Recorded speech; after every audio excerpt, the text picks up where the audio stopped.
வாழ்க வளமுடன். ஸ்ரீ ஞானவாசல் நேயர்கள் அனைவருக்கும் ஸ்ரீனிவாசனின் அன்பு வணக்கங்கள். சுமைகளை சுகமாக மாற்றும் வழி தெரியுமா?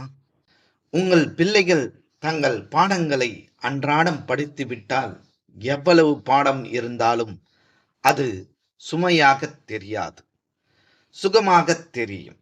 அத்துடன் ஆசிரியர் பாடம் நடத்தி கொண்டு இருக்கும் போது கவனத்தை எங்கும் சிதறவிடாமல் ஊன்றி கவனிக்க வேண்டும் மற்றும் எதையும் சாதிக்க வேண்டும் என்ற தாகமும் மனதில் இருக்க வேண்டும்.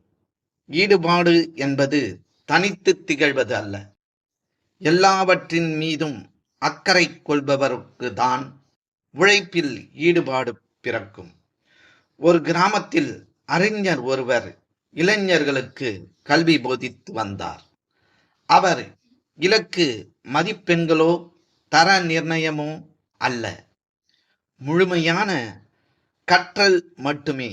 நிதானமாகவும் அதே சமயம் மாணவர்கள் மனதில் நன்கு பதியுமாறும் அவர் சொல்லிக் கொடுத்து வந்தார்.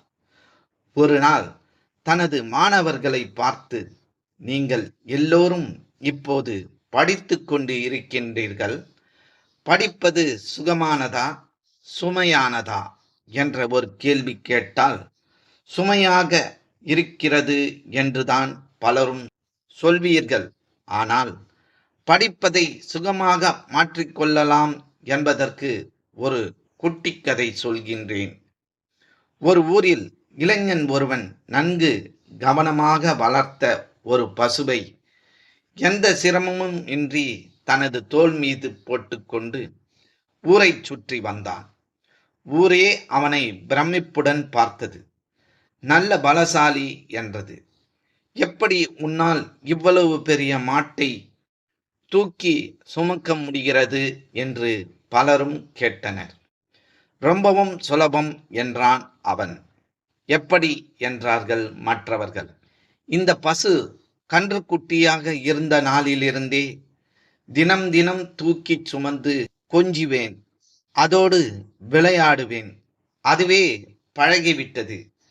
இப்படி தினம் தூக்கி பழகியதால் அதன் கனம் எனக்கு பெரிதாக தெரியவில்லை என்றான். இது ஏதோ படிப்பதற்காக உங்களுக்கு சொல்லப்பட்ட கதை அல்ல, படித்த பின்னும் உங்களுக்கு உதவும் பாடம் என்றார் அந்த அறிஞர். அனைத்து பெற்றோர்களும் ஆசிரியர்களும் கூறும் ஒரே புகார், தங்கள் குழந்தையை தம்மால் கட்டுப்படுத்தவே முடியவில்லை என்பதுதான். உங்கள் குழந்தையிடம் உள்ள உண்மையான பிரச்சனை என்னவென்பதை கண்டறியுங்கள். அவர்கள் எதில் அதிக ஆர்வம் செலுத்துகின்றனர், என்ன செய்தால் குழந்தையை திசை திருப்ப முடியும் என்று கண்டறிந்தாலே போதும். அவர்களை சுலபமாக வழிக்கு கொண்டு வந்து விடலாம். மற்றும் ஒரு சிறப்பான பதிவில் நாம் அனைவரும் சந்திக்கும் வரை உங்களிடம் இருந்து விடைபெற்றுக் கொள்வது ஸ்ரீ ஞானவாசல் ஸ்ரீனிவாசன். நன்றி, வணக்கம். எங்களுடைய பதிவு உங்களுக்கு பிடித்திருந்தால் லைக் பண்ணுங்க, ஷேர் பண்ணுங்க. மீண்டும் தொடர்ந்து இது போல பல பதிவுகளை பார்ப்பதற்கு எங்கள் சேனலை சப்ஸ்கிரைப் செய்து பெல் ஐக்கானை கிளிக் செய்து கொள்ளவும். நன்றி, வணக்கம்.